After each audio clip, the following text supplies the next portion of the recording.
Buenos días. Buenos días. Buenos días, profe. Una disculpa, pero todavía no terminaba el otro maestro. Y hasta que le dije, profe, ya, porque ya me están esperando los míos, y si no, pues sí, han de pensar que llegué tarde. Pero bueno, ya logré sacarlo de la clase, no es cierto. ¿Cómo están? Bien, profe, en lo que es la tarea 6, vi que era igual lo mismo que nos había puesto de lo del resumen de la clase, pero no decía que, ahora sí que era lo que pedía en su tarea, y me tuve que brincar a la 7. Bueno, tal vez sea error mío, Ujú. porque generalmente yo doy por entendido que se hace un resumen del material que está ahí, ¿sí? El material que está en la actividad 6, que se llama, ahorita te digo cómo se llama, que son las pruebas selectivas de auditoría.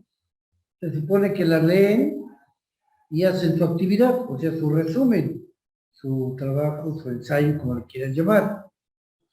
Entonces, es un error mío porque generalmente la costumbre con lo que vivimos, porque así nos enseñaron a todos, es que básicamente se tiene que decir el documento que se llama pruebas selectivas de autoridad, leer el documento y hacer un resumen. O sea, generalmente esto es lo correcto o a lo que estamos acostumbrados.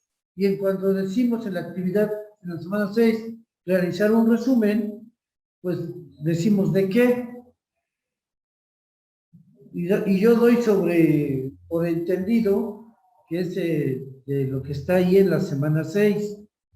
Pero les vuelvo a repetir, es un error mío porque tal vez de alguna otra manera, a través de los años, yo fui eliminando, se suponía que si en cierto bloque me decía un resumen, pues yo por lógica decía de esta semana,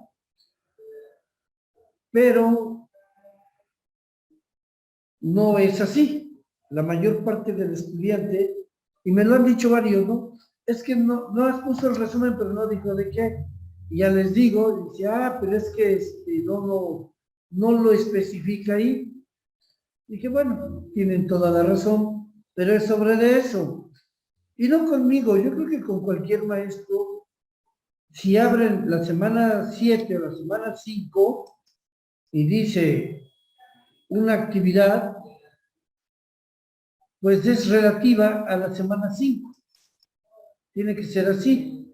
No puedo pedirles una actividad de la semana 5 que me hagan una de la semana 4 o de la semana 2, básicamente. Eso es lo que tienen que hacer. Y les digo resúmenes, en este caso de la contabilidad, porque de entrada yo soy fiel, estoy convencido de que hay materias que no se puede hacer resúmenes como tal o ensayos. Uno de ellos es la contabilidad, otra es el derecho. Incluso en el derecho no permite la ley alterar un artículo, sino que si tú articulas un documento, articular se le llama cuando en una explicación, en una fundamentación, en un pleito, en una demanda, tú vas a fundamentar tu demanda en la violación del artículo 123 constitucional, fracción fulana de tal, y tienes que escribir exactamente lo que dice la ley, que es lo que está fundamentando tu demanda. No te permite resumirla, no te permite hacer una síntesis, un extracto, un ensayo, no. Se pone tal cual como está escrito.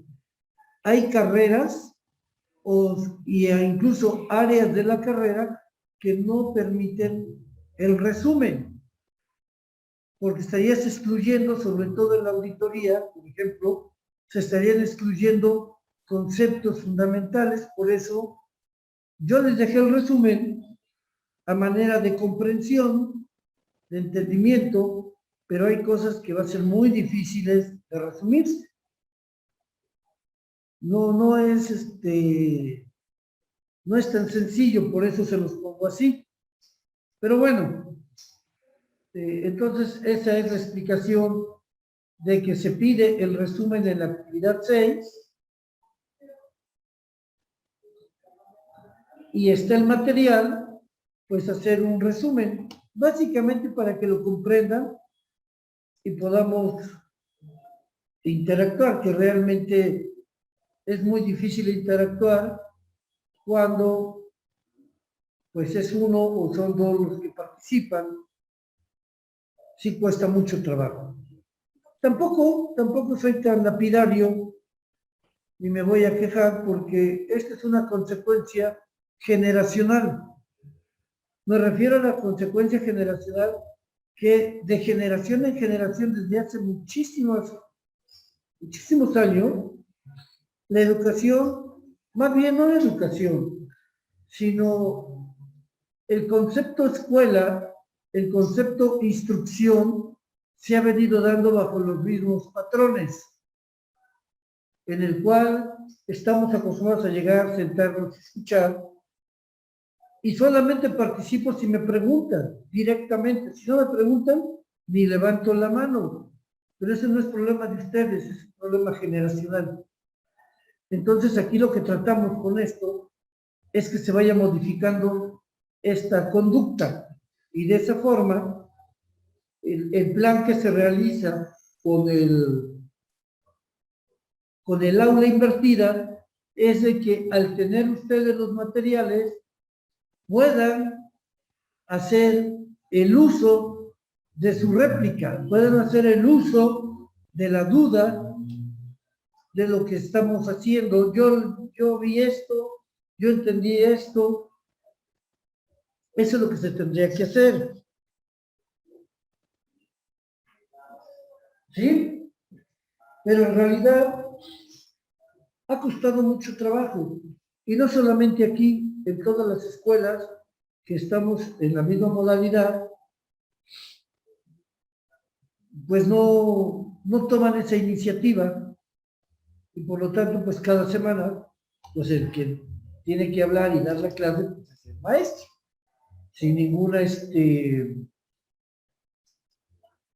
¿cómo les diré? Sin ninguna intervención, a menos de que se les pida. Y eso es bueno, porque ustedes van a empezar a modificar de alguna otra manera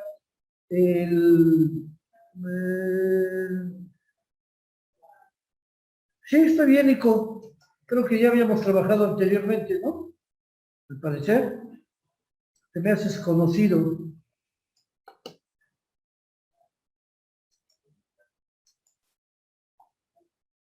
Entonces, de aquí 8 días es la evaluación. La evaluación es netamente de todo lo que hay en la plataforma. No más, no menos, no se pone cosas que no se hayan visto aquí. Me refiero a que no estén en los materiales, porque a veces alguien agarra otro libro y mete otras técnicas que no están ahí contempladas y pues eso se me hace a mí como que un poquito pues de mala onda, ¿no? Entonces, les comento, el examen va a ser fuera del horario de la clase, lo cual indica que si bien el próximo sábado es la última semana, voy a ver ahorita, yo les liberaría el examen por la tarde del día sábado, por decir algo, a las 5 de la tarde yo lo libero, lo subo a la plataforma para que ustedes lo contesten. Estas son indicaciones y se me hace muy válido que aprovechemos las 2 horas de clase y por la tarde hagan su evaluación. ¿Sí?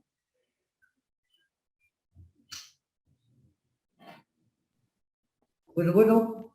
Profe, una pregunta. Escucha, ya chequé bien, profe. Es la 5, perdón. La 6 fue la que hice y la 7. Solamente fue la 5.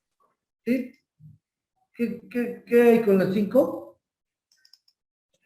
¿Qué es la que le digo que es la que no dice orar? ¿Qué es lo que pide usted? Las tareas en las que me brinqué fue la 6 y la 7. La 5 fue la única que dejé. Sí, o sea, las 5 es lo que te explicaba. Las 5 es hacer un resumen. A ver, tú trabajas. ¿En qué trabajas? No, ahorita no estoy trabajando, profe. Pero trabajaste. Sí. ¿Cómo harías la preparación para una auditoría? ¿Cómo harías la planeación para una auditoría? ¿Cómo la desarrollarías y cómo la supervisarías? Basándote en el documento que tienes aquí. Por ejemplo, lo estoy abriendo en este momento para que no haya ningún problema. Y te habla de los, bueno, te digo, aquí está, los preparativos, planeación y desarrollo de una auditoría. El contenido es entrevistas previas con el cliente. Nosotros, cuando hacemos una auditoría, no la hacemos de la noche a la mañana ni porque tengamos ganas, sino hay 2 tipos a la hora de aplicar una auditoría de esta naturaleza externa.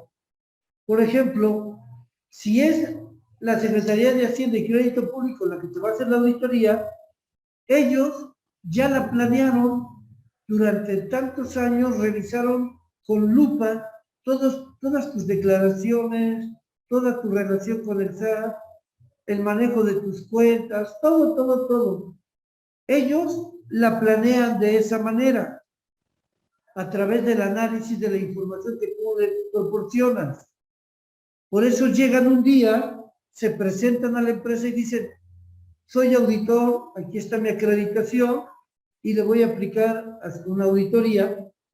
Y otras personas empiezan a sellar todas las computadoras y todos los escritorios para que ya no se mueva nada.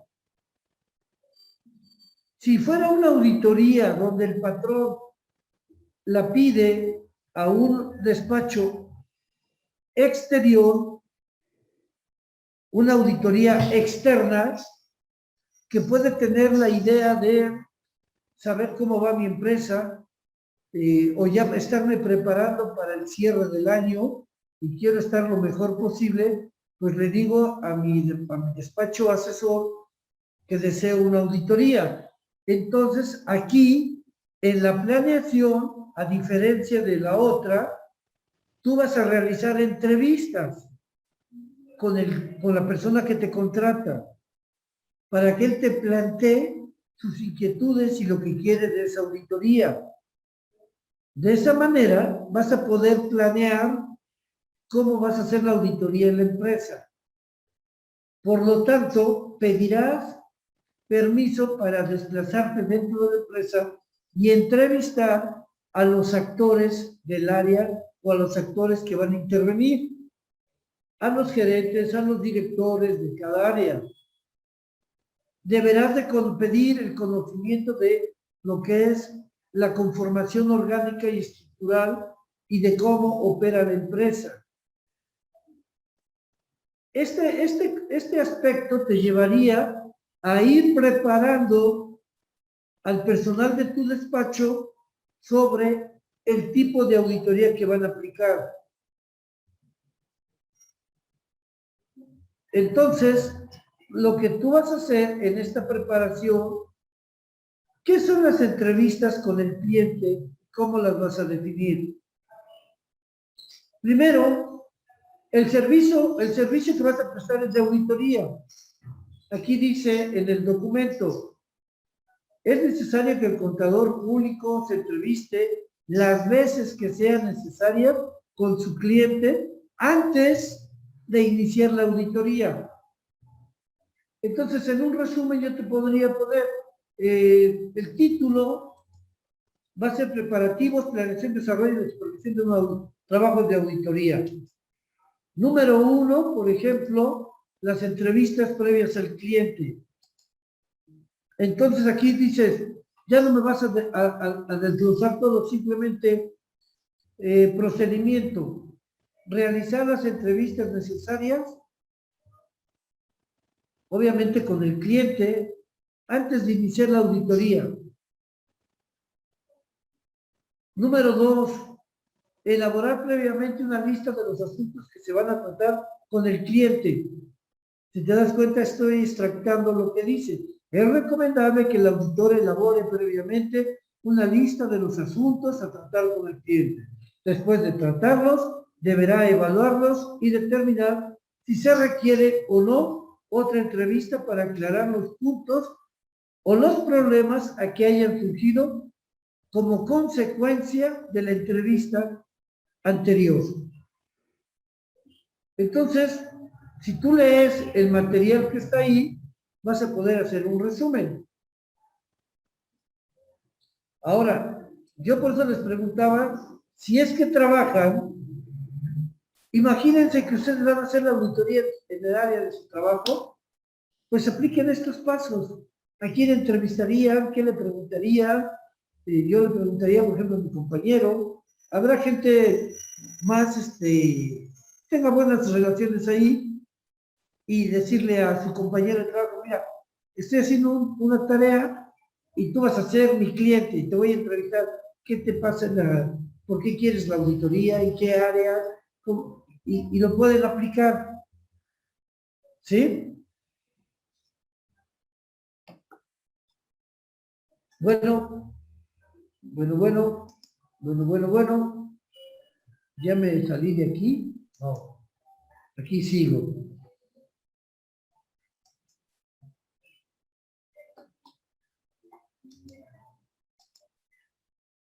No, ya no los veo. ¿Por qué ya no los veo?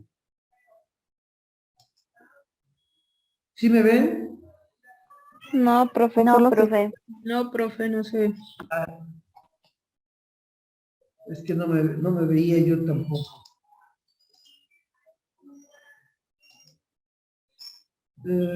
Compartir pantalla.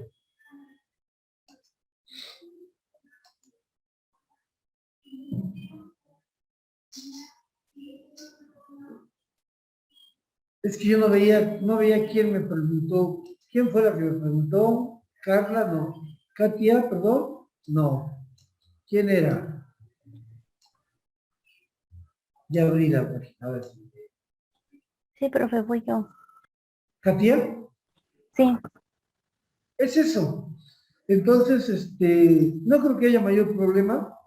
La verdad es que les vuelvo a repetir. A veces, no sé si todos, pero yo cometí el error de presuponer que al poner ese resumen en el bloque 5, pues ustedes iban a referirse únicamente a ese bloque 5 y al documento que está ahí impactado. Pero ya se los aclaré, así que no hay nada más que tratar. Normas, técnicas y procedimientos. Los procedimientos de la auditoría, pues sí hablan de esas técnicas de investigación. El auditor es un investigador, totalmente. Si hablamos de normas y técnicas, muchos se preguntarán, bueno, ¿y por qué no vemos cuentas T? ¿Por qué no vemos libros? ¿Por qué? Porque no estamos en contabilidad en este momento de fundamentos o introducción o fundamentos básicos de lo que es la contabilidad, porque entonces sí veríamos desde las diferentes partidas, la partida doble, los cargos, los abonos, las 5 reglas de la partida doble, registro de cuentas, balances, nos iríamos de lleno. Pero cuando esta parte de la auditoría, que es las técnicas, es la manera en que ustedes preparan la auditoría. precisamente el siguiente material que vamos a ver son los preparativos y las técnicas. Entonces, yo no podría hacer una auditoría si no conozco toda la reglamentación, todas las normas. Porque nosotros vemos que cuando aplican una auditoría, pues llegan y la hacen. Pero deben de conocer que detrás de ese trabajo que van a aplicar, se ha venido haciendo un trabajo muy grande, muy largo, durante mucho tiempo, para llegar a la conclusión de aplicarlo. Por eso los procedimientos de auditoría son ese conjunto de técnicas en los que destaca la investigación. La investigación nos permite obtener toda la información para esta actividad. Y esta investigación puede ser aplicada a diferentes grupos o a diferentes áreas o partidas. Esta investigación nos muestra los hechos y las circunstancias relativas a los estados financieros que van a ser sujetos de este examen. Aquí yo voy a pedir toda la información que voy a requerir. Voy a checar el chat porque hay 4 conversaciones en el chat. Ok, gracias, Nicolás.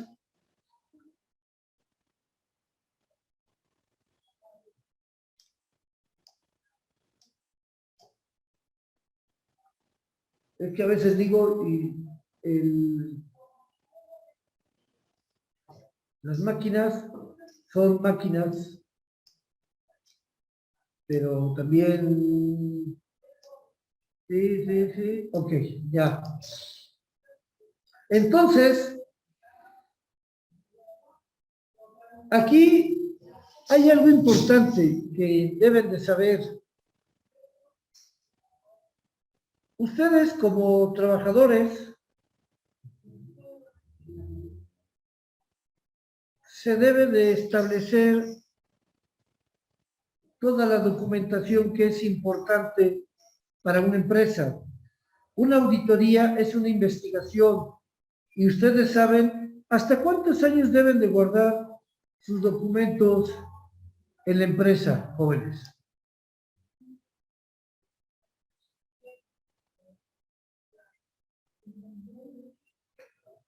Bueno.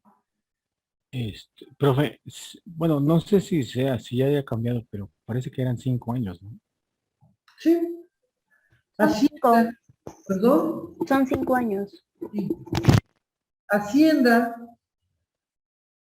establece 5 años. Pero, por ejemplo, el Seguro Social nos establece hasta 10 años. ¿Cuál es el problema? Que si ustedes guardan 5 años los de Hacienda, curiosamente, el funcionamiento de Hacienda está muy ligado al funcionamiento del Seguro Social. Y si el Seguro Social pide un documento contable de hace 10 años, la empresa tiene la obligación de entregarlo. Y puedes decir, no, pero es que aquí dice que nada más 5 años los debo de guardar. Sí, pero como empresario y la gente que tienes ahí como profesional administrativa y contable, saben la relación de las nóminas, saben la relación de los pagos al seguro, al Infonavit, al SAR, como egresos y deben de estar en la documentación contable. Por lo tanto, sí los deben de guardar 5 años, pero también deben de prever que en el seguro son 10 años. Acostúmbrense a eso. La otra es que no vayan a cometer el error de muchas empresas, que como ya acabó y ya viene el cierre del ciclo fiscal, toda la documentación que se genera, échenla en una caja y aviéntenla al archivo muerto. Eso es catastrófico, porque en una auditoría les va a traer muchos problemas, porque durante la investigación para hacer este trabajo, se investigó toda la información que ustedes igualmente tienen.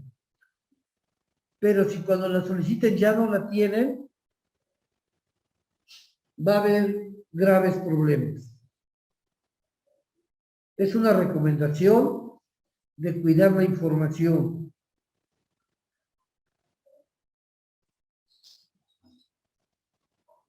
Obviamente, y aquí lo dice claramente, todos estos exámenes o los documentos que van a ser objeto de examen, el contador público obtiene las bases de esta manera para fundamentar su opinión. El auditor, a través de esto, puede fundamentar una opinión.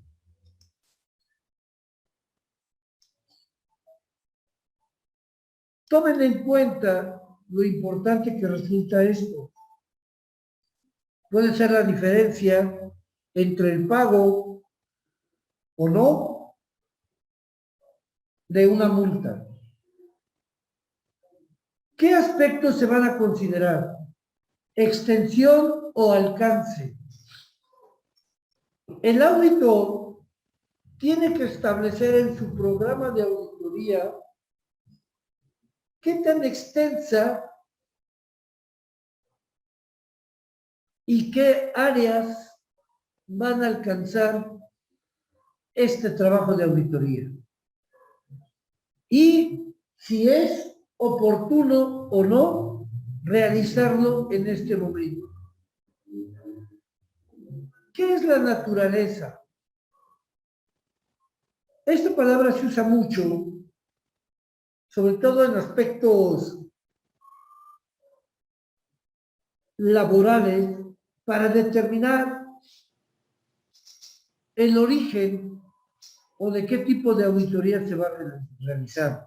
La naturaleza nos lleva a la decisión, primero, pues, qué tipo de auditoría voy a realizar, pero a elegir qué técnica o qué procedimiento de auditoría o conjunto de ellos deberán de ser aplicables en cada caso, debido a que todas las entidades son diferentes.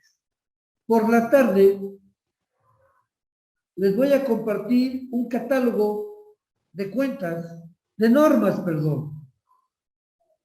Son muchas, no tengo idea, son muchísimas, pero ahí van a poder ver qué significa la norma 10021 y les da toda la explicación. Y ustedes van a elegir algún día, cuando hagan ese trabajo, pueden elegir de ahí la norma que más se adapte y que se aplique, porque no todos los casos son iguales. ¿Sí? La extensión o el alcance es una relación clara de todas esas operaciones que han sido examinadas, son las famosas pruebas selectivas, respecto al total. Ustedes alguna ocasión, seguramente, en la secundaria o en la preparatoria, hicieron trabajos de estadística, ¿sí o no? Sí. ¿Y qué hacían? ¿Cómo obtenían los datos de esa estadística?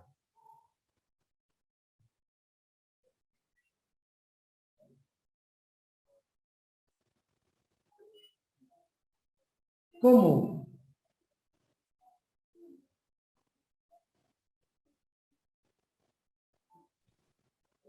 Pues era con base a los resultados que obteníamos de, por si ya sea de las entrevistas, de las encuestas, de los promedios, todo lo hacíamos.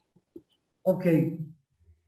Si era un universo muy grande, ¿qué hacías para sacar una media? Katia. Katia es la que está ahorita contestando, está trabajando.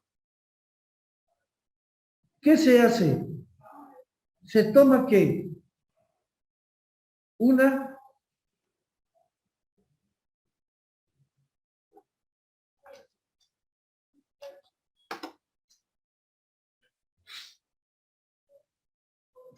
muestra. Precisamente cuando nosotros tenemos una diversidad, un trabajo de investigación, seleccionamos algunos periodos que se va a estudiar, investigar, y se analizan. Los resultados nos dan un referente de lo que está pasando ahí. Les pongo un ejemplo muy común, pero tal vez digan, no viene al caso, pero sí. Cuando hay votaciones para elegir un representante político,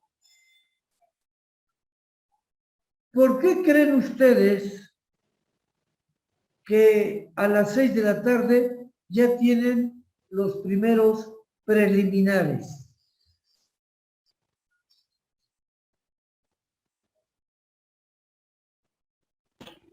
Es el número de los conteos de votos que van llevando más, pero a veces el resultado se va dando hasta como por las 10 de la noche, más o menos. ¿Pero no te parece muy rápido para contar millones de votos?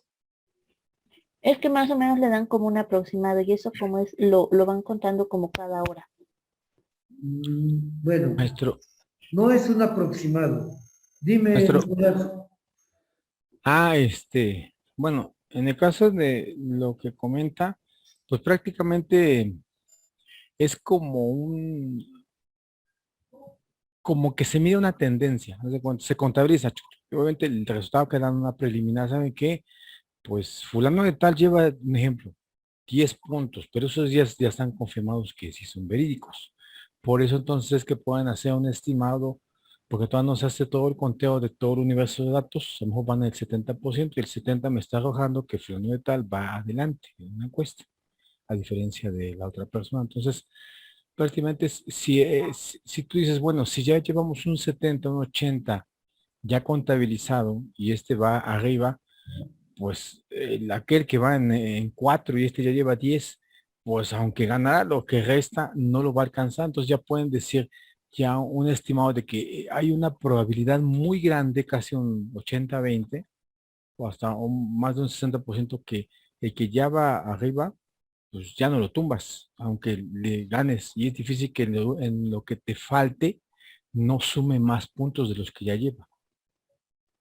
Sí, eso se le llama contabilizar una muestra. Cuando hay problemas, entonces el Tribunal Federal Electoral ordena el conteo voto por voto. Pero cuando la tendencia, como dices, y conociendo el número de personas que votaron en esas casillas, ni aunque ganara esas casillas va a poder rebasar esta tendencia, dan como virtual ganador a un fulano. Esto se hace a través de muestreos y se define cuál va a ser la muestra para este universo, qué porcentaje de casillas se tienen que contabilizar para entender la tendencia y decir, este es el ganador. Si alguien llega y dice, yo no estoy de acuerdo, sale voto por voto, se vuelve a ser, ahí sí, 1 por 1. Pero lo que dijiste es cierto, se seleccionan determinadas casillas de determinados lugares con mayor número de población, y si ahí la tendencia es del que está ganando, ya no la va a poder, a lo mejor un 30% contra un 10% de preferencia de otro candidato, prácticamente él es el ganador y no se cuenta todo. Precisamente el alcance o la extensión nosotros decidimos cuántos años, no, pues van a ser los últimos 6, 7 años, ¿vale? Y se seleccionan de cada periodo de esos años, los documentos se examinan porque nos va a dar una representación de toda esa etapa, de todo el universo. Y precisamente cuando se hace trabajo estadístico, se encuesta un porcentaje de la población para que de esta forma se pueda dar un referente. Es lo mismo que aquí en la extensión y el alcance. También se entiende por extensión o alcance el número de áreas o qué áreas van a ser analizadas para el fin que ya se planteó. La oportunidad es el momento, es la época en que dichos procedimientos de este trabajo se van a aplicar. Como todo, algunos son más útiles que otros y a veces aplican mejor de una fecha anterior o posterior a la fecha de los estados. Esto sucede porque también el auditor debe de tomar en cuenta algo importante, que durante todos estos años ha habido modificaciones, reformas a los conceptos contables, sobre todo hablándose de impuestos y esas famosas misceláneas fiscales, ¿sí? Entonces, este es un trabajo muy pesado, porque si yo estoy eligiendo una información de hace 5 años, debo de buscar las leyes que estaban vigentes hace 5 años para ver si se hizo la aplicación, el registro, el cálculo y el pago correcto. Porque si yo utilizo las que actualmente están vigentes, pues prácticamente todo lo que hizo anteriormente estaría mal. Qué bueno fuera, ¿no?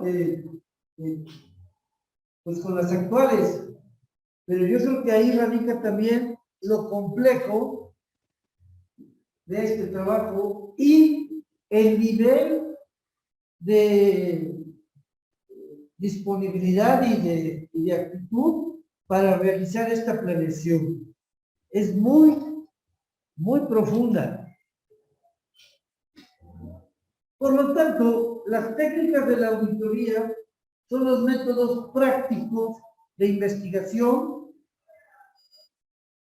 y prueba que el ejecutor público deberá de utilizar para verificar, para conocer y comprobar la razonabilidad de la información financiera.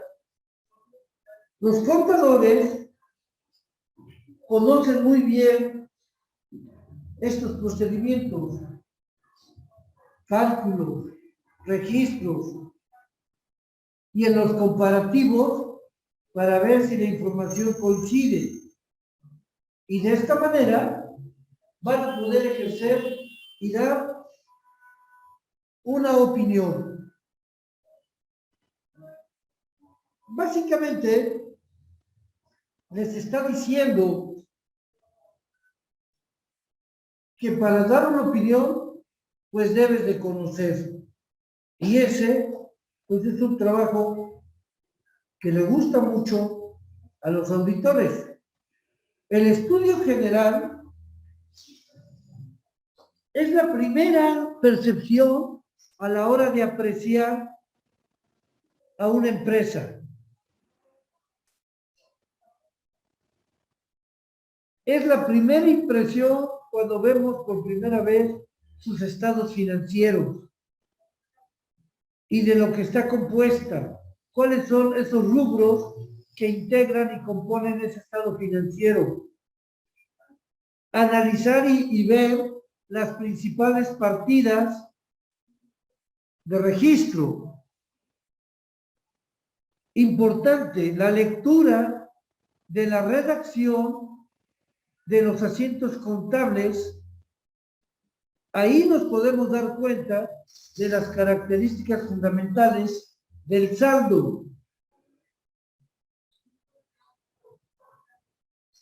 El análisis nos lleva, una vez, y se puede hacer después de ese estudio general, podemos clasificar en niveles de actividad y agrupar las cuentas de tal forma que sean unidades homogéneas y significativas. Cuando hablamos de la palabra homogéneo, es que exista una correspondencia de lo que buscamos y de la comparación, de la integración de esa información, si es congruente la información que se está utilizando. Los análisis de saldo, aquí vienen todas las cuentas, todos los movimientos de los cuales ustedes van a poder entender cómo se ha ido compensando unos de otros, el famoso balance general. Esos papeles, pues algunos de ustedes, si es que trabajan en un área como esta, pues los tendrán en el entendido y los conocerán. Análisis de los movimientos es cuando nosotros vemos los saldos de las cuentas, si corresponden o no al movimiento de toda la cuenta en general. Y estos saldos de cuentas van a dar como origen a los estados de resultados. Aquí, en estos saldos, juega mucho los cargos, los abonos y a veces el saldo de una cuenta obedece a los pagos, a las bonificaciones, a las devoluciones, y todo eso tiene que estar perfectamente registrado, porque si bien yo tengo una salida y tiene un costo, pero no se ve reflejado en el saldo, posiblemente hubo una omisión, no se registró esa devolución, por lo tanto, en la cuenta de deudores,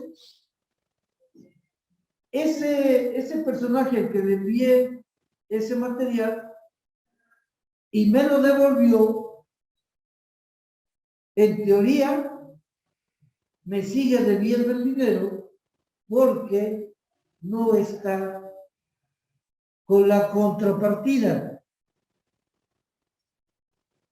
Eso se tiene que analizar muy bien, los saldos de las cuentas. La inspección física. ¿Qué es una inspección física?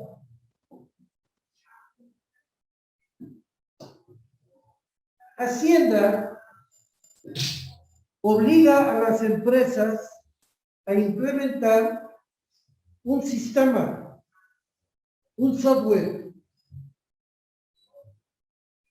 Pero, ¿por qué sigue obligando a las empresas a que deben de tener la información en físico? O sea, impresas. ¿Por qué?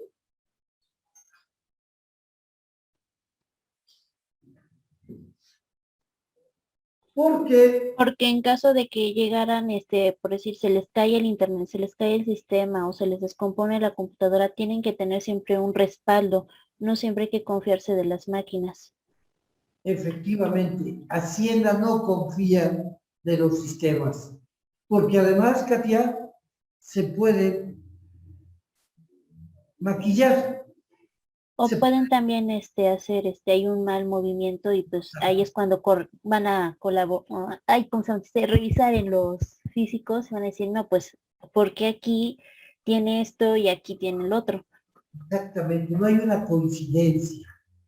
Yo les pongo un ejemplo. Muchas veces, cuando hay una demanda laboral y estamos en el litigio, en el juzgado, en la instancia de la autoridad, por ejemplo, a mí me van a liquidar una empresa y me quieren dar una cantidad, y dije, no, porque yo mi antigüedad es de hace 20 años. Como no me entrega ningún recibo de nómina de empresa, entonces, pues ellos creen fácilmente que me pueden ganar. Yo en mi demanda solicito la inspección física de todos los movimientos bancarios referente a nómina para que vean en qué año aparecí por primera vez en la operación bancaria con el rubro pago de nómina. Esa inspección física por parte de la autoridad le va a permitir corroborar que efectivamente yo ingresé a trabajar en tal año del 2004 y por lo tanto mi comprobante de relación laboral es el estado bancario donde aparece mi nombre y el banco me está cargando el monto de mi pago. Esa es una inspección física. Aquí también la inspección física corresponde por lo que comentaba Katia. Si se llega a caer el sistema o llega a haber una falla, pues tenemos impresos, tenemos el respaldo. Por otro lado, también evita que cuando revise y el auditor diga, hay una inconsistencia, préstame tu nómina, préstame tu estado financiero, porque no coincide, y él cuando compare el impreso con el sistema, pues se puede dar cuenta que fue alterado el sistema, porque el físico está correcto, pero el sistema no. Entonces, hablamos de un dolo o mala intención. Por eso hay que guardar los papeles como debe de ser. La confirmación, cuando se obtiene una comunicación escrita por parte de alguien externo a la empresa y que fue examinada por y que se encuentre en posibilidad de conocer el origen y naturaleza y las condiciones en las que están trabajando o están operando, la confirmación puede ser positiva, negativa, ciega o en blanco. ¿Qué es una confirmación positiva? Es cuando el auditor envía los datos y pide una contestación. Esto es muy común, que el auditor terminando le envíe la información al dueño de la empresa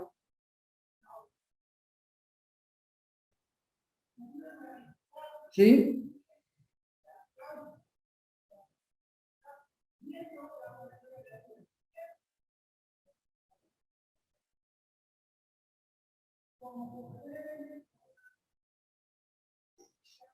Entonces, el que recibe la información debe de hacer una contestación de conformidad o no. Sobre todo, esto se usa mucho para el activo, el dinero. Entonces, esta persona que se le están enviando los datos debe de realizar esa contestación a la brevedad posible, con sus observaciones pertinentes de que está o de que no está de acuerdo para tal efecto. Esto permite que si no está de acuerdo, pues se le explique, y a veces esta persona no, al dueño, a veces es a la persona que el dueño asignó para hacerse cargo y estar al pendiente del trabajo de la auditoría. Y esta persona pues debe de saber, debe de tener los conocimientos y la preparación pertinente para hacerlo. Por otro lado, tenemos la confirmación negativa. Es cuando se envían los datos y le dices, únicamente me vas a contestar si estás inconforme. O sea, si tú no me contestas, quiere decir que está bien. Esa es una confirmación negativa. Solamente habrá una respuesta cuando exista una inconformidad. Y lo mismo, generalmente se utiliza para los activos.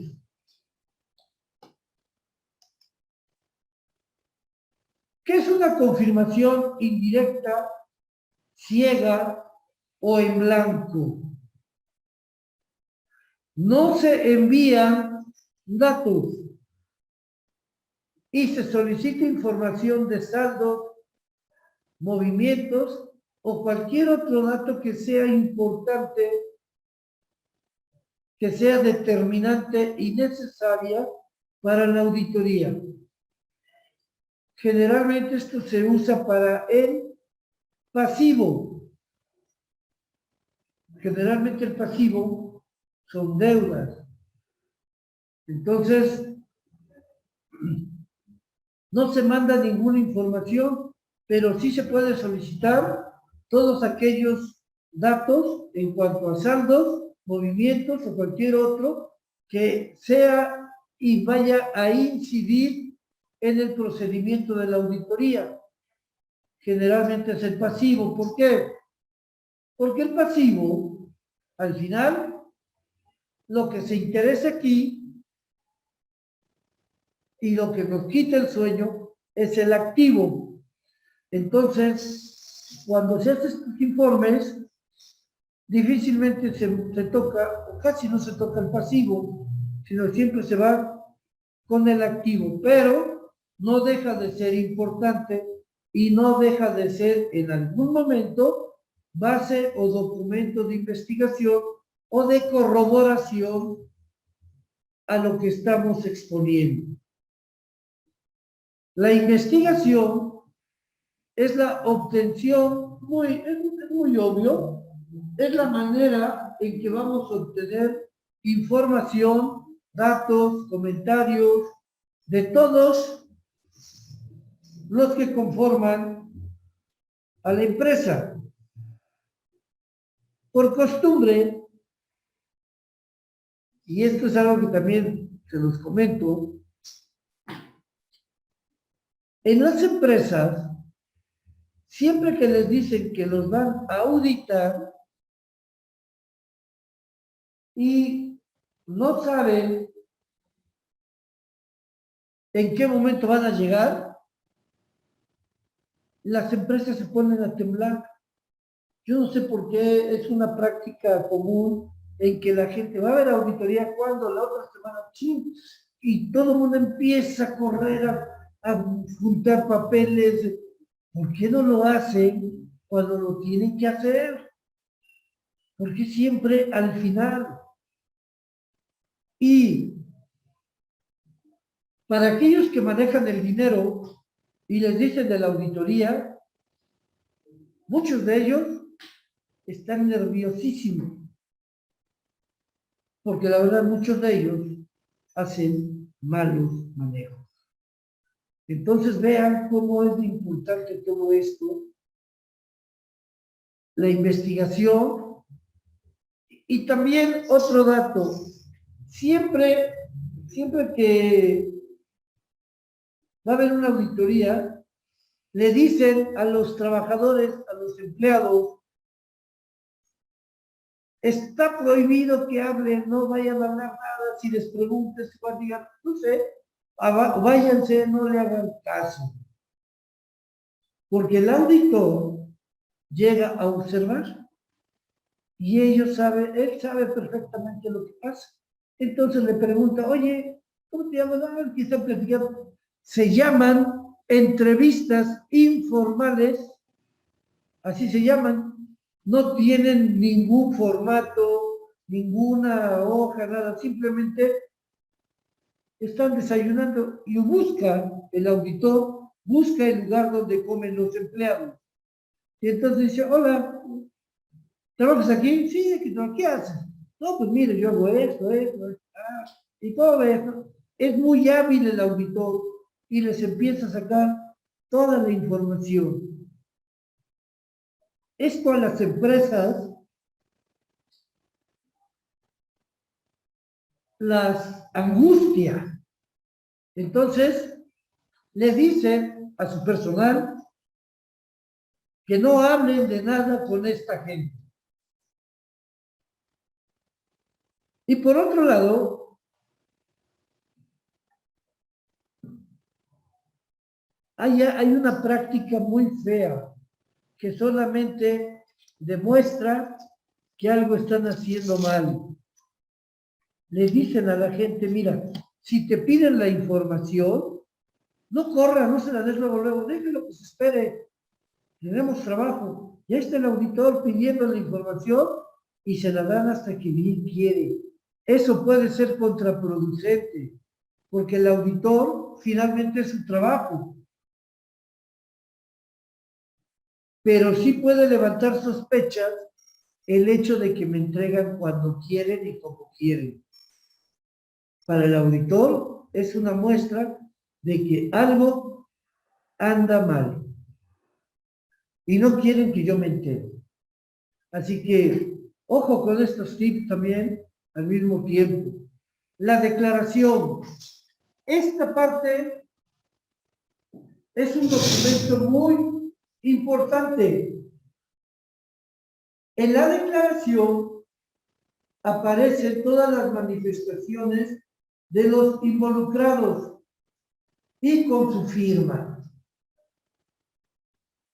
donde se realizaron todas las investigaciones realizadas por el auditor dentro de la empresa, con los funcionarios y los empleados. ¿Por qué es importante?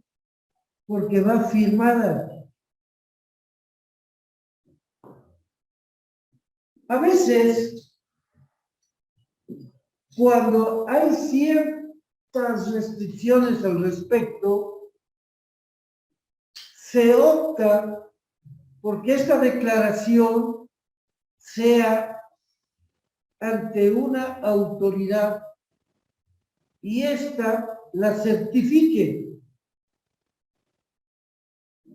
¿Ustedes saben qué es lo que hace un notario público? En este caso,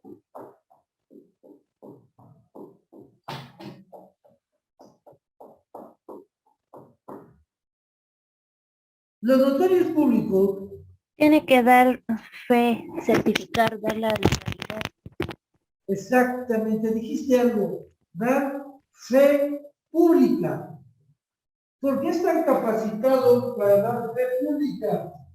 Porque de acuerdo a la legislación y a la preparación y el registro de sus documentos del notario, le ha sido otorgada una notaría con la facultad de darle legalidad a documentos, acciones u otro tipo de actividades legales a través de su autoridad, de su percepción subjetiva y de su capacidad para leer e interpretar y aplicar la ley. Entonces, a veces las declaraciones se busca que sean certificadas, por lo tanto, se llevan con una autoridad que dice que después de haberlas revisado y viendo que son perfectamente comprensibles las mismas, la verdad, le pone un sello, ¡pum! Y una firma. El sello lleva una leyenda y la firma del notario está registrada, por lo tanto, adquiere validez y fe pública. Cuando hay un tipo de problemas así, también es recomendable que en una primera instancia la declaración para tener esa validez puede ser hecha ante una autoridad. Esta autoridad es mediática y bajo su competencia se lleva a cabo esta declaración. Se puede hacer también así. La observación,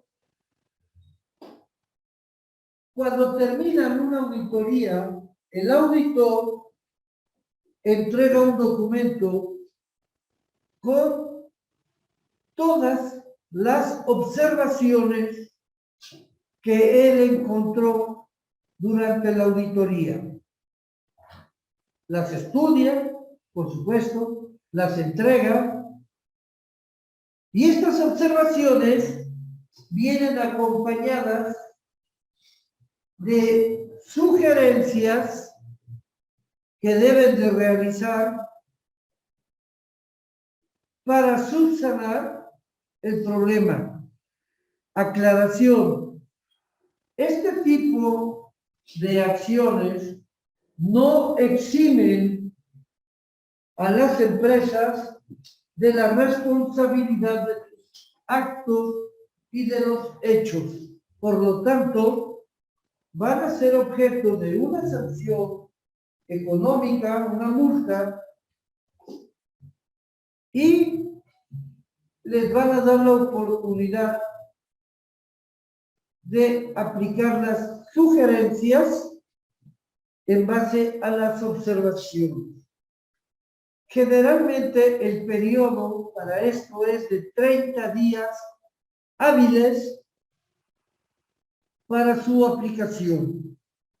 30 días hábiles en realidad es como mes y medio, porque hay que quitar sábados y domingos.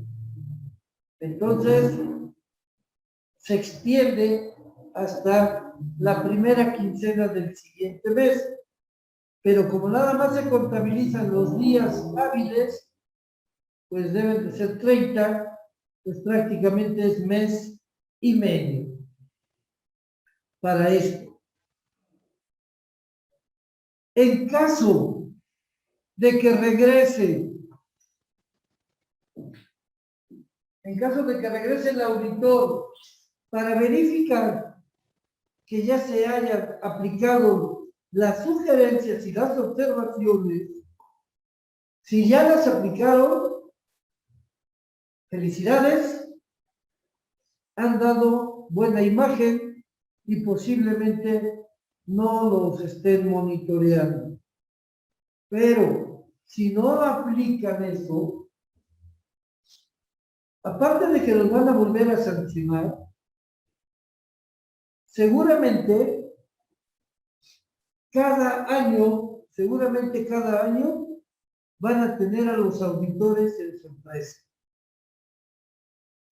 por el antecedente que ya está fijado.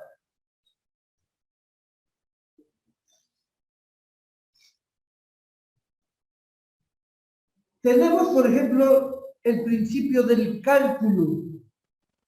Acá dice verificación matemática de alguna partida. ¿Qué significa esto? ¿Les dice algo?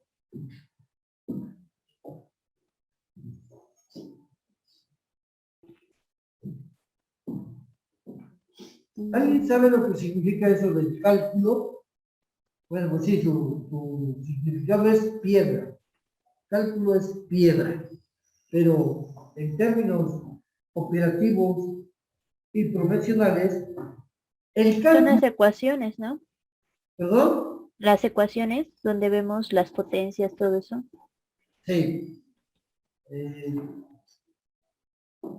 Lo enfocaste aquellos modelos matemáticos donde hacemos operaciones matemáticas a través de una ecuación, o más bien tratamos de despejar una ecuación haciendo el desarrollo matemático. Es correcto, solo que le vamos a dar la interpretación.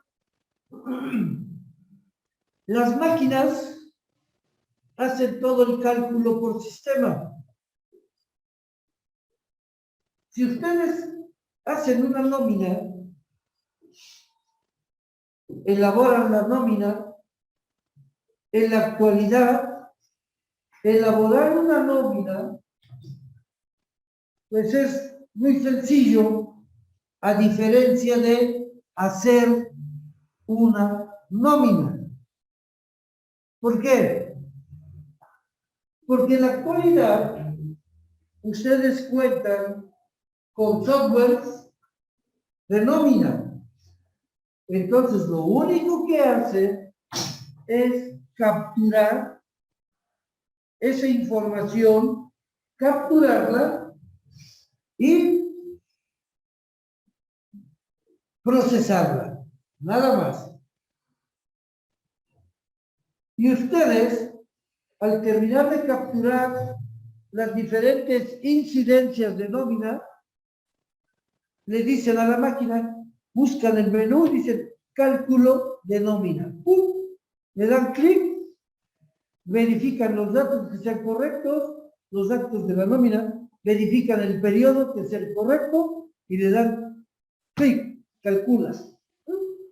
Y en lo que ustedes van a querer pensar en hacerse un café, voltean, ya está el dato.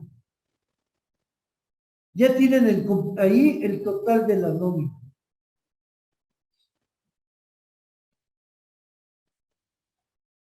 ¿Es confiable?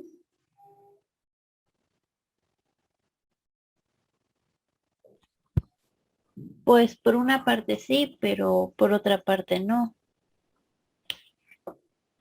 Profe, Dígame, Nicolás. no, pues ahorita con los sistemas que hay, COI, SAI, todo eso, pues son programas sumamente confiables. O sea, realmente ya bien, prácticamente como usted lo comentaba, es cosa de ingresar algunos datos y ya automáticamente el sistema, como son sistemas de patente y la licencia realmente es muy cara de ese tipo de programas, pues no tiene realmente en temas de nómina no tiene falla. Por eso es que muchas empresas hacen el esfuerzo porque no solamente es un módulo. Módulo tiene que ver con almacén, con inventarios, con contabilidad, con declaraciones, con con lo que es como muchas gestiones hace ese tipo de programa, el SAE. Entonces no hay tanto detalle con ese. Fuera uno en hoja de Excel, o sea que lo hagas ahí sí. ¿Por qué? Porque ahí estás inducido a que metas mal una fórmula o metas mal un cálculo o el dedazo, te equivoques. ¿Sí? Tienes razón.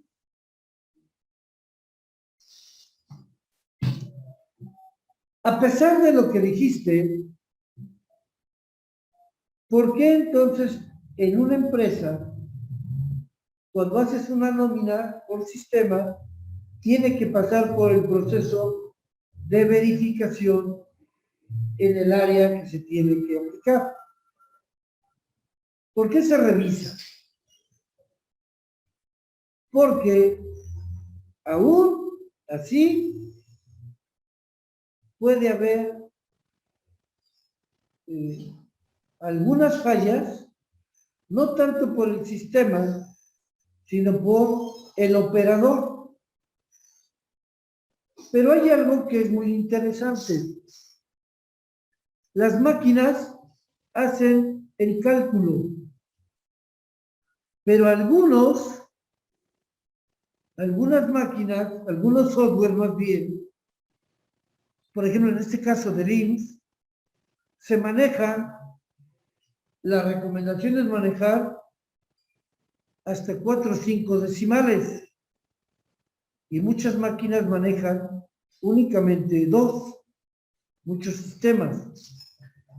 O porque el operador no le da en el menú la opción de elegir hasta 5 decimales. Muchos dirán, ya ni se usan. Pues no los usarán, pero sí impactan. La regla del cálculo nos dice que debemos de verificar de forma aritmética todo lo que por sistema una máquina realiza. Ustedes han oído hablar del salario diario integrado.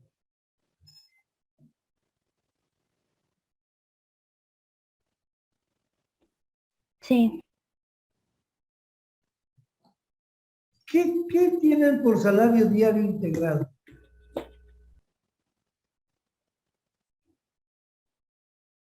¿En dónde lo han escuchado?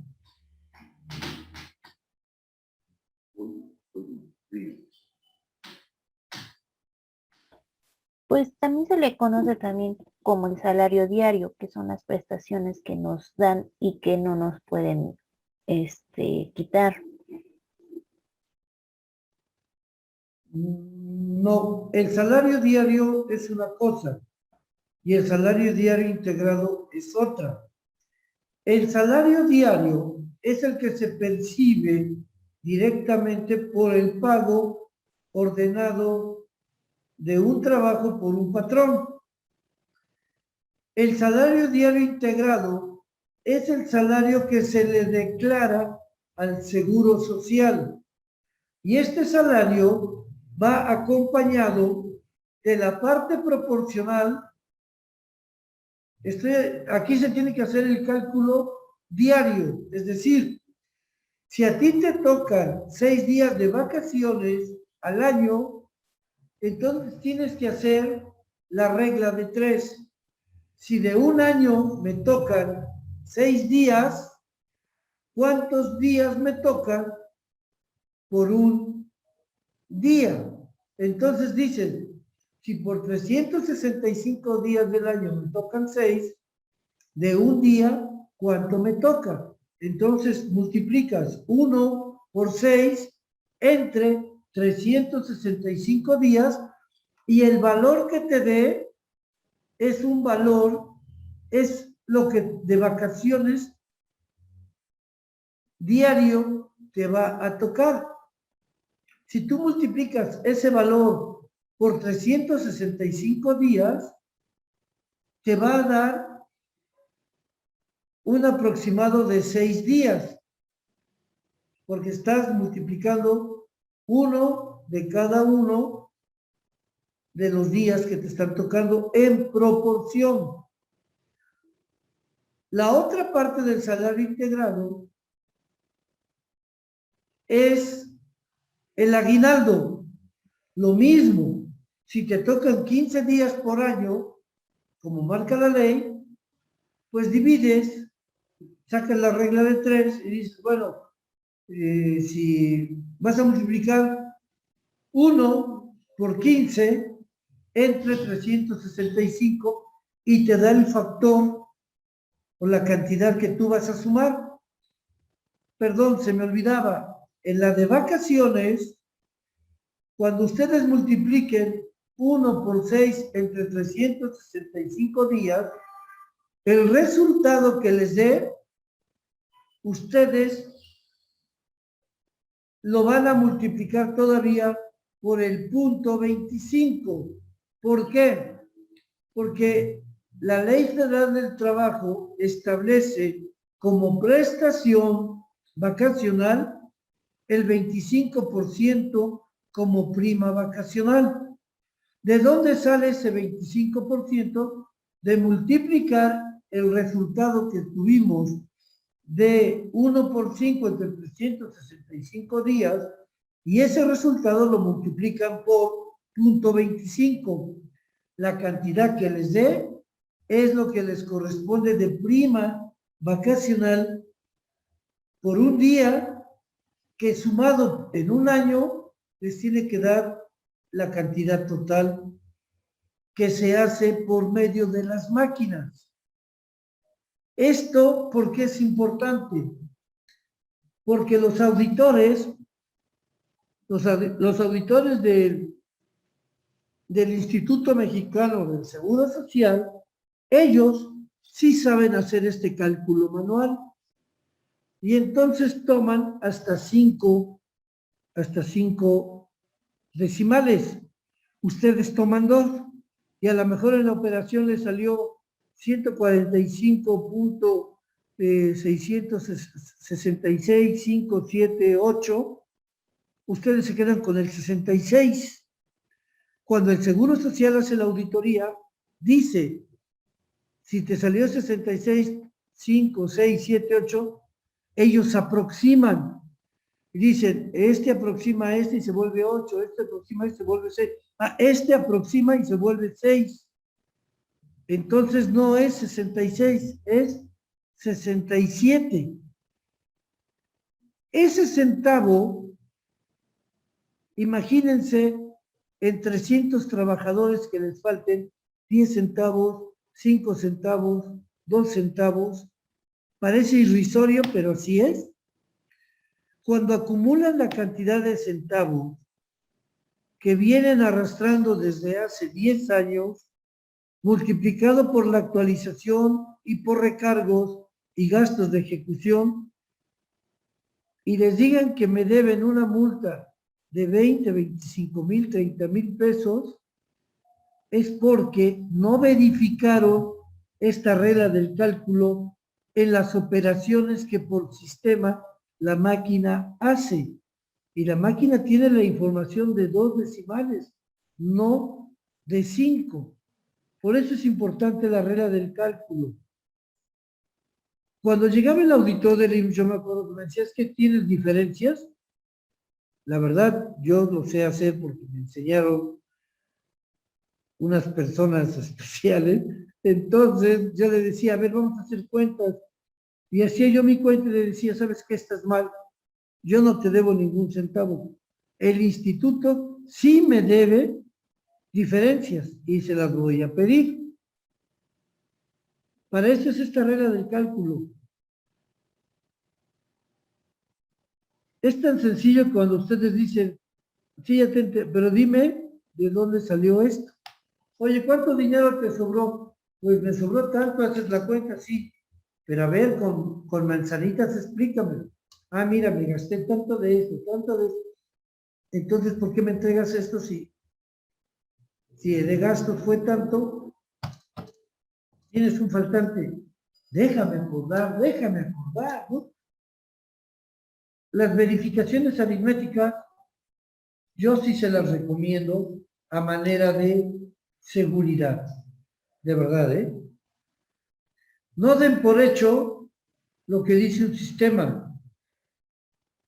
Por favor, cerciórense de que es correcto y está bien calculado. Hasta aquí, más comentarios. Dulce, No, profe. Maribel, han estado muy pasivos. La clasificación de los procedimientos, ya vimos, se pueden agrupar, se pueden dimensionar, algunos se pueden enfocar directamente a algunas operaciones en particular, al tipo de empresa que se va a examinar. El auditor supervisor y los integrantes de su equipo de auditoría tienen que definir las estrategias más adecuadas para este tipo de trabajos. El auditor supervisor es el responsable de los trabajos de auditoría. Por lo tanto, ustedes únicamente les recomiendo que se dirijan y manejen todo con el auditor supervisor. Esto va a evitar que los crucen o que exista información errónea. ¿Sí? Esta clasificación de los procedimientos, cada uno de estos están diseñados de manera general para este trabajo. pero el auditor supervisor y su equipo eligen y deciden cuáles van a ser estas técnicas, estos procedimientos para poder trabajar. No piensen que todo es igual. Por ejemplo, ya vimos lo de la extensión y del alcance, las pruebas selectivas y la oportunidad que se tiene que hacer. Lo comentamos anteriormente. Y los resultados que arrojan estas pruebas selectivas se tienen que analizar cuidadosamente para poder generalizarlo en todo el universo. Los resultados satisfactorios dan seguridad, en tanto que los negativos pues provocan tensiones en el trabajo, provocan peleas, enojo, empezamos a aventar culpas a todo el mundo. El único resultado que van a obtener es el castigo. Cuando hay algo, un resultado negativo, traten de evaluarlo, analizarlo y tomar las decisiones pertinentes. Y por supuesto, el auditor los va a auxiliar dándoles sugerencias de lo que tienen que hacer para que no se vuelva a repetir. No se enojen, no echen culpas, no traten de coaccionar al auditor con algún beneficio económico, porque puede haber el peligro de que el auditor se moleste porque lo han malinterpretado, así que no se los recomiendo. En cambio, sí les recomiendo aplicar medidas correctivas pertinentes de inmediato, porque eso habla de la buena voluntad. Katia, tú eres abogada, ¿verdad? Sí. En el derecho, un trato que emana de la buena voluntad tiene peso legal,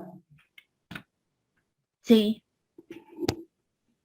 aunque no existan a veces papeles o aunque yo haya vendido una propiedad e hicimos un contrato anexo, un compromiso de buena voluntad, aunque no me pague la renta, yo no lo puedo arrojar. Tiene que haber un proceso en el que el juez haga uso de esa buena voluntad y se fije una postura posteriormente a eso. Si ya no lo cumplió, desaparece la obligación de la buena voluntad y entonces podré actuar de manera legal. Así que, ¿hay algo más, Katia, que ibas a decir? No, ay, pensé que Es como bien encendido tu micrófono, dije, igual sí, ¿verdad?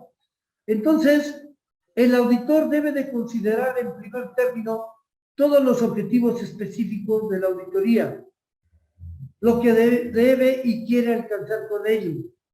Se debe dar el tiempo para determinar que el procedimiento de este trabajo o la combinación de todo lo que va a realizar deben de ser los más indicados para lograr el objetivo de la auditoría. Además, el muestreo de auditoría debe de ser el apropiado y en la cantidad congruente.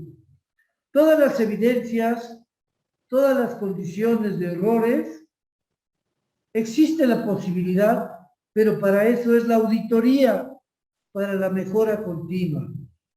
Todas las características que se vayan a relacionar o que sean relativas a tal efecto, pues obviamente se les tiene que ver el lado de ayuda para el auditor y de esta manera se puede definir que lo que constituye un error, el universo deberá de utilizarse de muestreo Pero este error es la oportunidad de la mejora continua. No vean a la auditoría como algo que los va a castigar. Véanla como algo que básicamente les va a servir. Y lo mismo pasa cuando nosotros, de alguna manera, ¿verdad?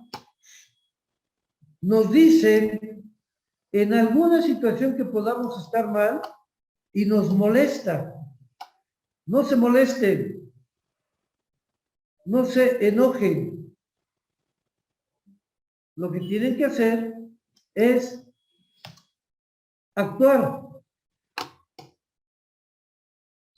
Por favor, tienen que actuar. De nada sirve lamentarnos,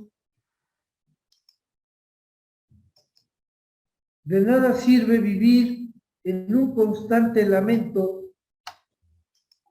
Es que los otros, es que los anteriores. Bueno, ya lloraste, ya te desahogaste. Ahora dime, ¿qué vas a hacer? Aunque sea poquito, pero ¿qué vas a hacer? Porque llevas tantos años quejándote de los anteriores, quejándote, echándoles la culpa de todo. Pero como para cuándo vas a iniciar a trabajar, no hay obra, no hay cambio, no hay oportunidades, pero eso sí, siguen aumentando los servicios, seguimos pagando más caro todo. ¿Dónde está esto? Eso que iba a ser resultado del ataque a una corrupción, a una vida mejor para el ciudadano. Entonces, debemos de aprender a eso. Desgraciadamente este personaje pues no escucha y solo él está bien y todos los demás lo quieren atacar, lo quieren desvirtuar. No, solamente queremos que trabajen. Solamente eso queremos. La auditoría permite este nivel de razonamiento. Aquí están viendo planeación, preparativo, desarrollo de una auditoría. Las entrevistas previas con el cliente. Importante siempre será tener todas las pláticas necesarias. Hay que estar bien seguro antes de iniciar la auditoría. Las entrevistas nos sirven de mucho porque nos abren ese panorama de lo que está ocurriendo y de acuerdo a lo que nos pidió nuestro cliente, tenemos que enfocarnos en satisfacerle esa duda. Si él cree que le están robando malos manejos, pues hay que auditar el área administrativo-contable y todas las áreas que se involucran. Compras, ventas, mercadotecnia, nóminas, todo lo que involucre, pero generalmente se van a circunscribir al departamento. Porque si hay un mal manejo, difícilmente la persona que lo está realizando no se va a ir con otros departamentos que no sean de ella. Entonces, dentro de esa área contable, hay que investigar a contabilidad general, egresos, ingresos, manejo de clientes, proveedores, todo eso que está ahí. Entonces, las entrevistas sirven para eso. Es recomendable que el auditor siempre debe de elaborar de manera previa todos los asuntos que se le van apareciendo en el momento de las entrevistas con el cliente. A la hora de evaluarlo, el auditor debe de establecer prioridades sobre de esa lista de necesidades. Y se tiene que hacer de la más importante a la menos importante. ¿Sí? Y ahí él ya se va a dar cuenta si hay necesidad de otra entrevista más para aclarar algunas dudillas o algún problema que haya aparecido consecuencia de la anterior entrevista, o si ya es y estamos listos para iniciar este trabajo de auditoría. Puntos importantes a tratar aquí. Definirse claramente qué tipo de servicio voy a prestar. Definir las condiciones del trabajo. Tiempo, honorarios, gastos, etcétera. Las limitaciones del servicio, hasta dónde vamos a llegar, hasta dónde yo puedo intervenir y hasta dónde está fuera de mi jurisdicción. Los elementos que le deben de proporcionar al cliente y cómo se va a coordinar el trabajo de oficina del cliente, porque acuérdense que le van a pedir información a la oficina ahí en la empresa. Esto está contenido dentro de un documento que se llama presupuesto. ¿Qué es un presupuesto, jóvenes? ¿Es con el dinero que cuenta la empresa? ¿El qué, perdón? ¿El dinero con el que cuenta la empresa? Bueno, ahí no. Más bien, tú tienes un dinero y en tu presupuesto. Maestro, Adelante, Nico. bueno, un presupuesto es un dinero asignado para una actividad en concreto. Y eso nos permite, o también se puede decir, el dinero que cuento para poder hacer una inversión. Sí, o sea, están en lo correcto, porque ese es el concepto. Pero el presupuesto es un estudio previo a través de cotizaciones, a través de insumos, en este caso papelería, todo lo que voy a utilizar para el trabajo de auditoría. Aquí yo sí les recomiendo siempre que el presupuesto lo proyecten en un 10% arriba de lo que les dé la investigación. Si a mí yo hago la investigación y les digo, para esta auditoría voy a necesitar tantos auditores principiantes, tantos contadores ayudantes, cuántos pasantes, así se les va a llamar. ¿Por qué? Porque tengo que sacar cuánto debo de ganar para pagarles su sueldo. Ahí se va a integrar en el presupuesto. ¿Cuánto necesito de papelería? ¿Tanto necesito? Tanto de dinero, tanto de eso sale. Cuando yo llego y se lo entrego al que me contrató, yo le explico ese presupuesto. ¿Y por qué les digo que lo suban un 10%? Porque vamos a imaginar que la auditoría para 3 semanas se volvió para 4 semanas. Ya no le van a poder pedir más dinero a su cliente. ¿Por qué? ¿Por qué ya no?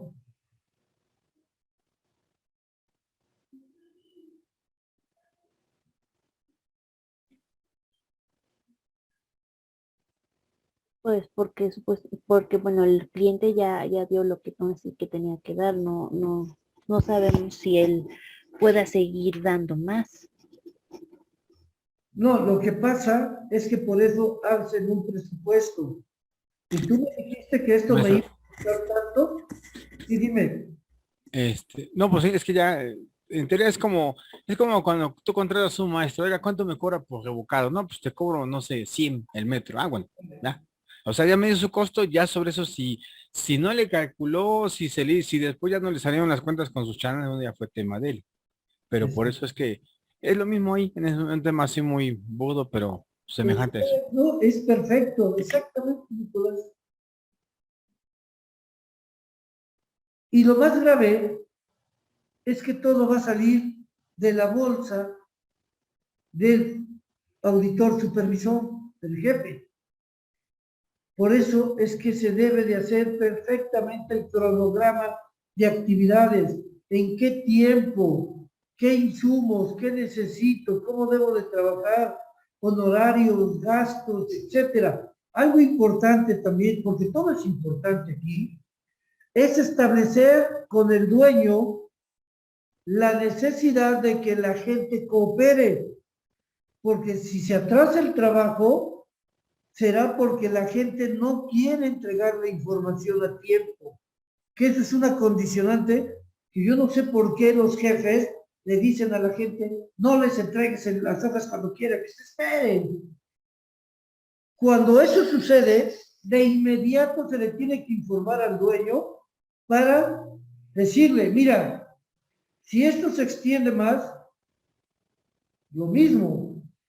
Si lo anuncian antes ustedes, ¿sabes? Yo trabajo 3 semanas y ya no más.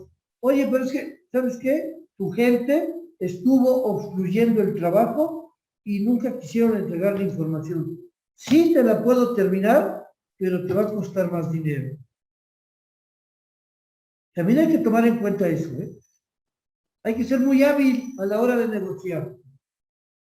Es muy importante y de vital importancia que el contador público siempre confirme al cliente por escrito las reglas y las normas sobre las cuales va a trabajar, para que las conozca. Y este debe de manifestar si está o no de acuerdo con estas condiciones. Esto es con el fin de evitar problemas futuros o dificultades de interpretación. Aquí en este documento pueden entregar ustedes lo que les dije. Si la gente que me tiene que entregar a mí no me entrega a tiempo o me obstruye mi trabajo, no será tu responsabilidad si terminado el plazo no está terminada la auditoría. Por lo tanto, el dueño tiene que hablar directamente con toda la gente y decirles, si alguien obstruye, ustedes van a pagar de su nómina, se los voy a descontar. A veces hace falta eso. Inspección de instalaciones y observación de operaciones. Todos los auditores deben de inspeccionar la empresa en general, las oficinas, toda la empresa. También observar cómo se trabaja, cuáles son las operaciones, la organización, todo tiene que estar enterado el auditor. Él debe de conocer la distribución, porque ¿qué tal si le toca ir en relación a lo que está haciendo? Pues tiene que ver los registros del almacén y no sabe dónde está. Perdería mucho tiempo. Entonces, dense a la tarea de conocer e inspeccionar todas las instalaciones de la empresa, las operaciones, cómo está distribuida, cómo está ordenada, porque eso les va a servir para que todo sea más rápido. ¿Sí? No esperen. Investigación con funcionarios y empleados. Esta quizás sea la parte más onerosa, porque seguramente cuando un funcionario está haciendo malos manejos, es aquí cuando él empieza a temblar. El ciudadano contador público debe de conocer el organigrama actualizado y vigente de la empresa para poder ubicar las diferentes áreas que la integran, así también como los puestos de mayor importancia dentro de la empresa y los empleados que lo ocupan. Esto sirve también para conocer todas las políticas generales de la empresa relativas al funcionamiento y los criterios de contabilización de las áreas de producción, finanzas, personal, etc. La colaboración con el cliente. Yo creo que le vamos a dejar aquí y el próximo sábado, ya van a dar 11:50, ya van a venir a saludar. El próximo sábado tenemos el cierre y por la tarde la liberación del examen. Me gustaría que hicieran un trabajo de investigación sobre los papeles de trabajo.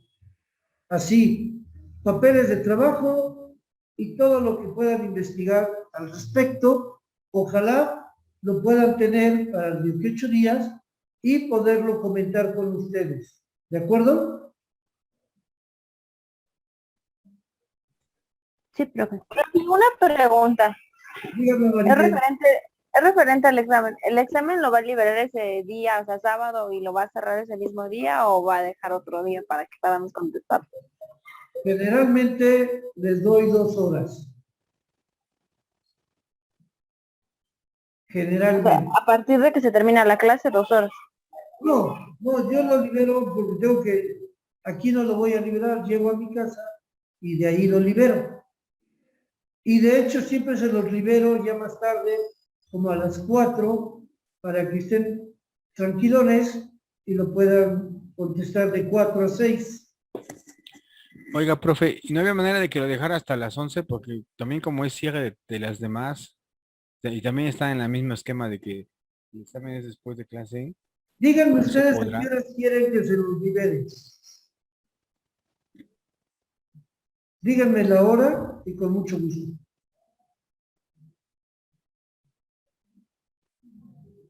¿Qué les parece? No, pues bueno, no sé lo que piensan los demás, pero sería lo ideal, mejor después de clase que se liberara, o sea, si se puede, Vamos a y ya hacerlo. que se quedara todo el sábado hasta las 11, ¿no? No sé. Bueno, se los voy a liberar a las 6 de la tarde hasta las 11 de la noche. Ahorita. ¿Es correcto? Sí, De 6 a 11. Quien me lo entrega después de la Sí, 11, profe. las Sí, 11, profe. si después de las 11 me lo entregan, el examen ya no vale lo mismo. ¿De acuerdo? sí, profe. Ok, Ahora, profe. Disculpe, ¿base de preguntas abiertas, selección, 10, 20 preguntas o cómo quedaría? tú tranquilo, yo nervioso, amigo Nicolás. Generalmente lo campechaneo entre opción múltiple y algunas en las que ustedes tienen que hacerla abierta. ¿Sale? Ok, profe. Ok. Ok, profe, gracias. Pues cuídense mucho, no bajen la guardia, sigan cuidándose. Esto no ha acabado, aunque ya se haya liberado todo, ya hay el decreto de que todo se abre, horarios, ya todo. El problema es que sigue habiendo muertitos y sigue habiendo contagios. Es inevitable, pero creo que también se tiene que regresar a hacer una vida normal, pero con los cuidados que debemos de seguir. Aunque hayan sido vacunados, no dejen de usar su cubrebocas, no dejen de lavarse las manos y de tener extremos cuidados en todos los sentidos. Cuídense mucho y nos vemos de aquí 8 días. Ok, gracias, maestro. Igualmente, Hasta buen luego, fin. profe. Hasta luego.